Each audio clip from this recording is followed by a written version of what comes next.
você tem dúvidas, prepare aí a sua pergunta, porque daqui a pouquinho a gente vai abrir telefone.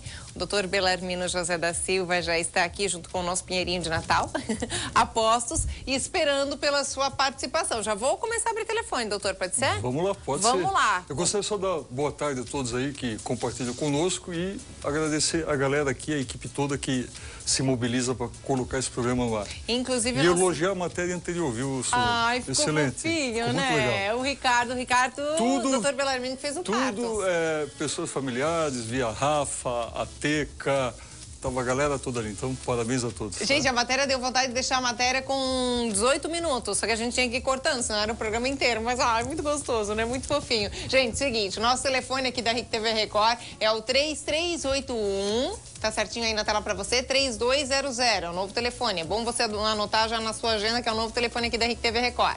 3381-3200, tema livre, ou seja, qualquer dúvida relacionada à saúde da mulher, você pode ligar pra cá que a gente responde, o doutor Belarmino responde aí a sua dúvida. Estamos aqui para esclarecer. Né? Exatamente, mas assim, ó, hoje, eu até falei isso na chamada, isso ontem, doutor, a gente tem a participação bem especial, porque a gente já contemplou muito pessoal aqui de Blumenau, contemplamos várias vezes, inclusive com telefone também, normalmente é o pessoal de Blumenau.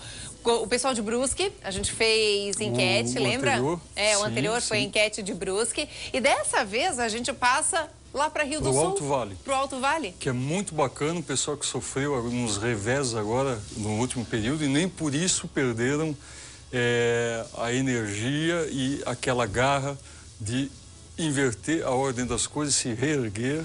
Então vai ser um prazer hoje a gente poder compartilhar com os rio-sulenses as perguntas da enquete. E o telefone, que eu saiba, é aberto aqui para quem quiser nos... E falando em Rio do Sul, gente, eu aproveito só essa oportunidade, lembrando todo mundo de casa, que dia 17 tem show da família Lima, uma participação aqui da RIC TV Record, um apoio, enfim, uma iniciativa da RIC TV Record super bacana. É um presente justamente por isso tudo que o doutor citou agora, um presente para toda a população de Rio do Sul. Isso é muito bacana. E mandar um abraço para o Murilo, né, Suzana?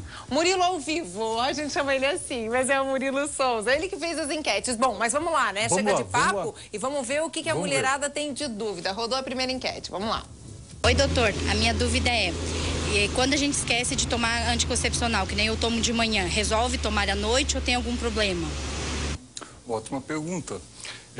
Resolve. O anticoncepcional dura 48 horas. O único problema que a senhora vai ter, no caso, ou qualquer outra mulher que esqueça de tomar, é no dia seguinte tomar 2 pílulas seguintes. Fazendo isso, não vai ter problema de engravidar. Em contrapartida, o inconveniente... Repete, doutor. Assim, isso é o certo? Não. Ela perguntou se tem algum problema quando esquece tomar no outro dia 2 comprimidos, né? Se fica protegida contra gravidezes ou não. Então, toda mulher que fizer uso de pílula e, eventualmente, esquecer, no dia seguinte, tomando 2, por exemplo, teve uma atividade sexual ontem, não tomou o anticoncepcional, lembra hoje, hipoteticamente está tomando à noite, às 20 horas.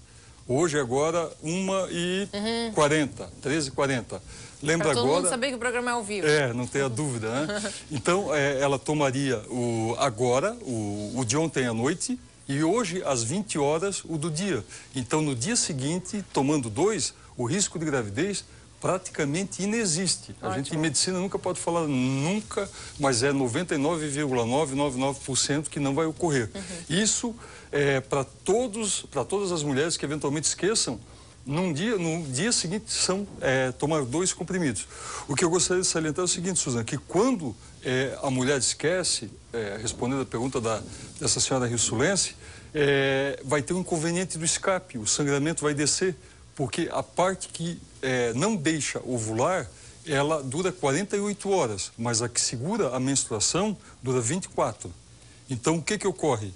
A partir do momento que esquece, 2 ou 3 vezes depois começa a descer uma sujeirinha. Então ela pode saber que isso pode acontecer com ela, né?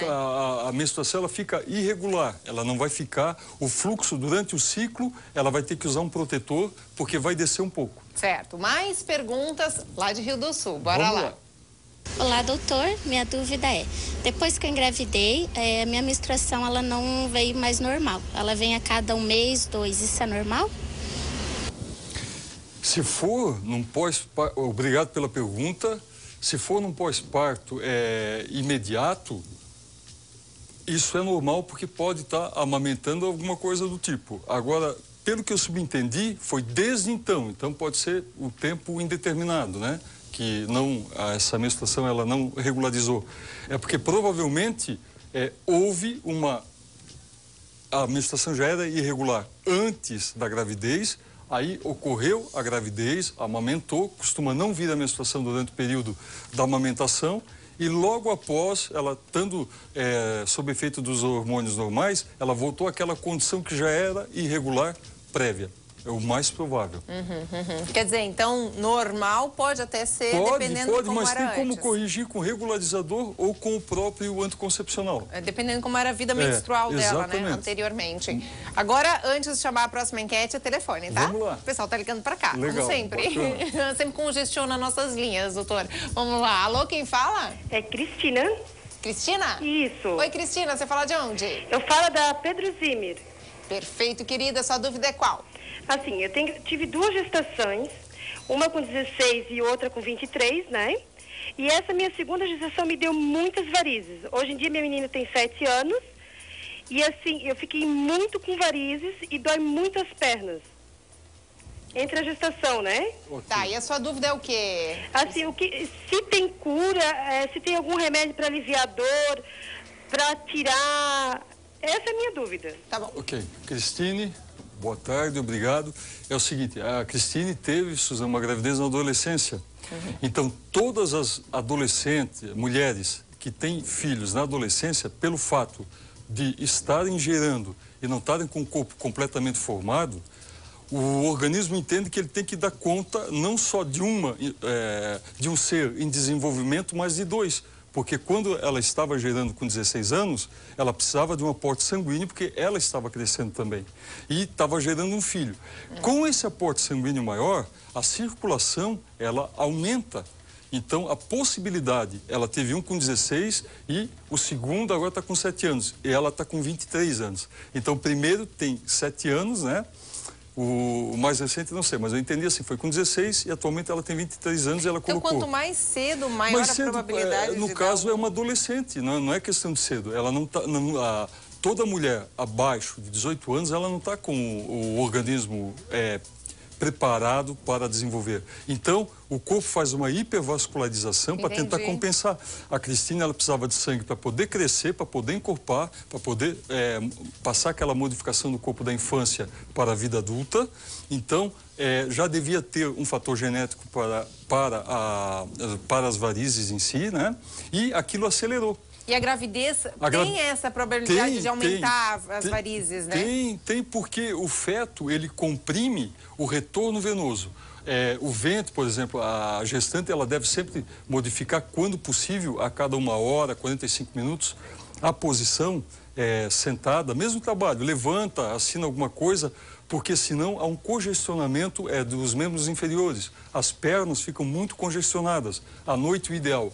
Ela perguntou sobre algum paliativo para dor.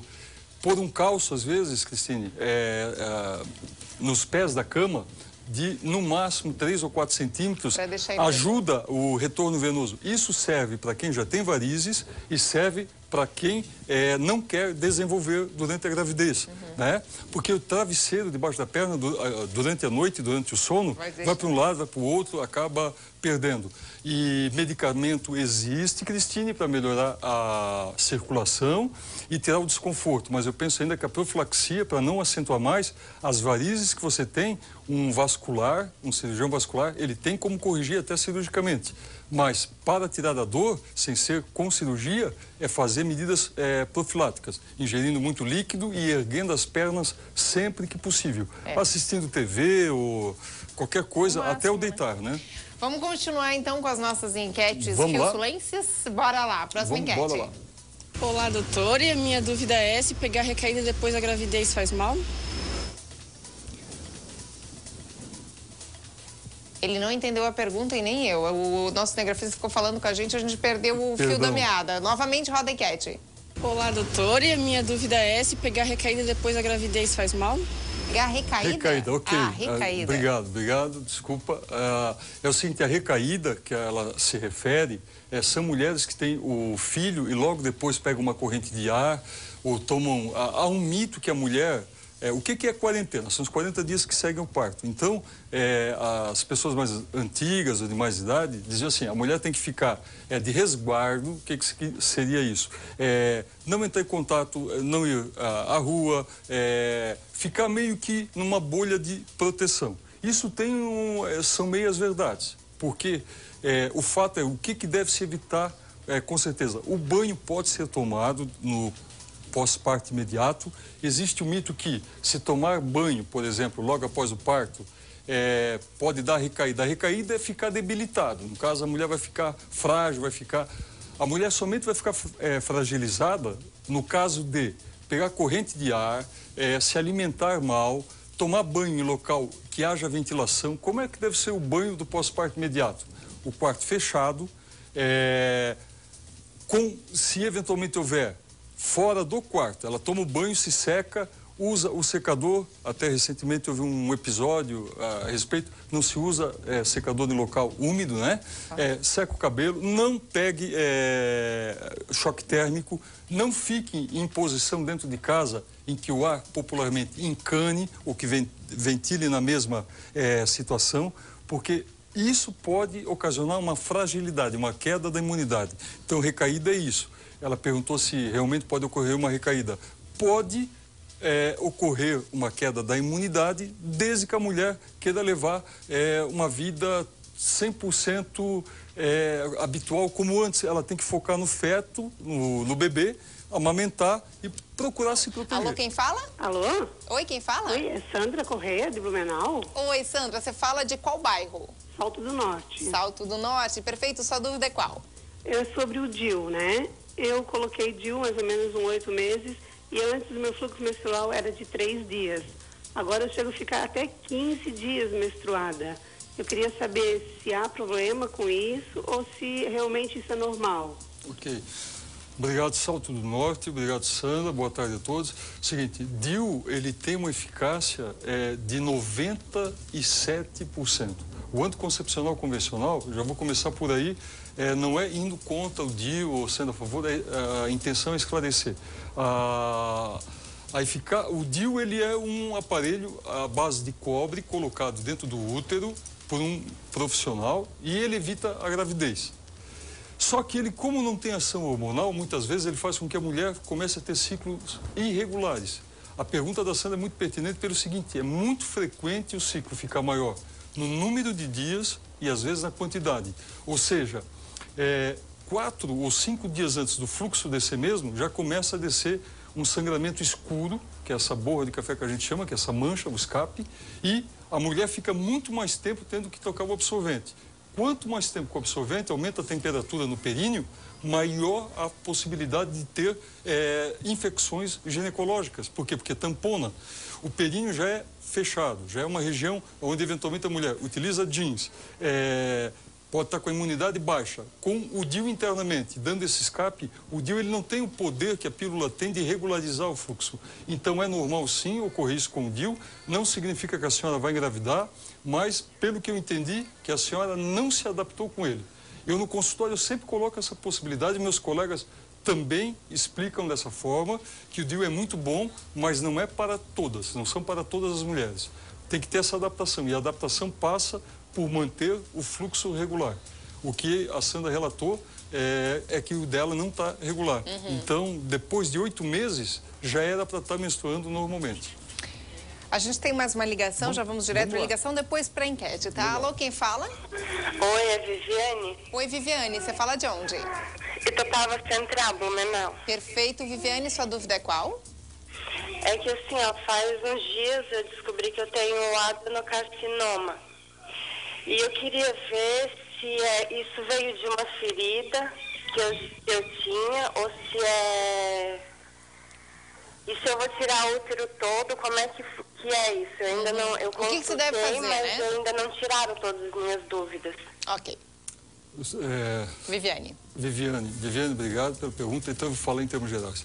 O adenocarcinoma é um tipo de tumor do útero e tem que ver, fazer a biópsia, retira-se uma parte, já deve ter sido feito, para você saber disso, Viviane, que já foi feita a biópsia. E o seu médico é que vai dizer qual é o estado que está esse tumor, de acordo com o laudo, e se tem que retirar o útero todo ou fazer alguma coisa a mais, é ele quem vai definir, porque adenocarcinoma só significa o seguinte, tumor no útero, e no caso, maligno.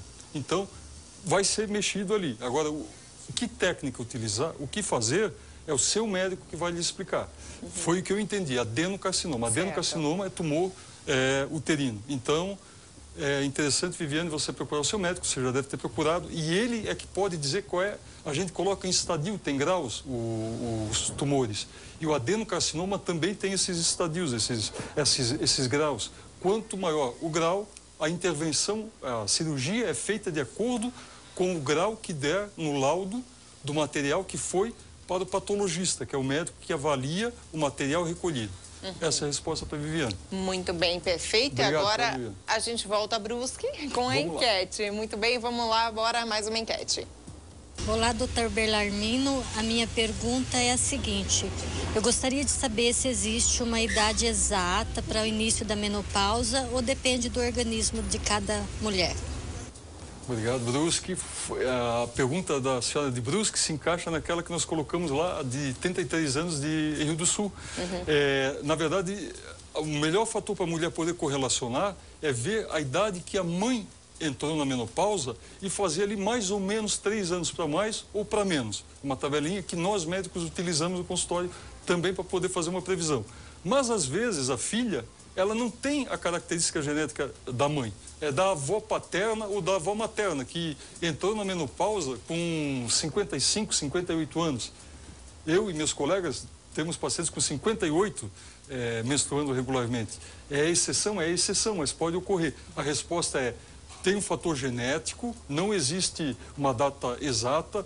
A senhora pode entrar na menopausa numa idade, sua irmã, mesmo sendo filha do mesmo pai, da mesma mãe, pode ter herdado uma genética lá de trás e 2 irmãs entrarem na menopausa em idades diferentes. Quanto mais cedo menstrua, mais cedo entra na menopausa? Mais cedo entra na menopausa, porque o que é menopausa? Quando eliminam todos os óvulos. Se já começa a perder os óvulos com 12, 13 anos, mais cedo vai fazer falta. Daí é onde eu procuro colocar com muita parcimônia o benefício também do anticoncepcional, que sempre é visto como vilão, porque ele preserva os óvulos e a mulher vai entrar mais tarde na menopausa. Inclusive com a mulher sendo um pouquinho mais velha, né? Com certeza, ela preserva o óvulo, toma o ácido fólico e no momento que ela quiser engravidar... Sem dúvida. Perfeito. Agora mais uma enquete de Brusque. Vamos lá. É que quando eu tô muito nervosa, aí as pessoas falam assim, toma um remédio para te acalmar, você não pode ficar assim, esse estresse todo. Só que eu não tomo, porque eu tenho medo de ficar dependente disso daí. Aí, pode tomar ou não pode? Ô, querida, você é das minhas. Gostei. Remédio tarja preta, quem não precisa ou não for indicado por algum profissional, por favor, não tomem. Muitas vezes pacientes pedem remédio tarja preta, dizem assim, eu quero ter em casa só porque se eventualmente eu precisar, eu vou tomar. Como existem drogas lícitas e ilícitas, o remédio tarja preta é uma droga, é um medicamento quando indicado por um médico, mas uma droga quando tomado por conta própria. Em que aspecto? Ele leva à dependência, sim. E quanto mais se usa o tarja preta, com mais frequência, e o Brasil é campeão, só perdemos para os Estados Unidos. Cada vez mais a gente vê quadros de síndrome de Parkinson, Alzheimer e doenças que mexem com o cognitivo, que é com a memória, com a mente. Porque quando toma tarja preta, como a senhora muito bem colocou, está nervosa, estressada, ela vai dormir bem. Mas é igual outras drogas que fazem a pessoa se desligar do meio. Ela não resolve o problema, é uma fuga. Então, somente quando necessário, porque geralmente quem começa com tarja preta, daqui a pouco tem a sua sacolinha lá com tarja preta para levantar, o outro para descansar, o outro para dormir, e é uma sucessão deles. Então, quando é temporariamente, ok, mas uso contínuo, por favor, evitem. E só com um receituário médico, né? E mesmo assim, Suzana, quando os colegas pedirem, não tentem pedir para outro profissional para refazer a receita sem ser tendo realmente precisando daquilo. Que a gente até, prova o contrário, confia no paciente. E muitas vezes o paciente está tomando, vai de consultório em consultório para pegar a receita, porque já está viciado. Nossa. Então tentar evitar. Não. Um chazinho, nada que um chá de camomila, erva cidreira, um chá verde não vai resolver. E às vezes o que acontece, tomando demais esses remédios, um chá depois não resolve mais, né, doutor? Não.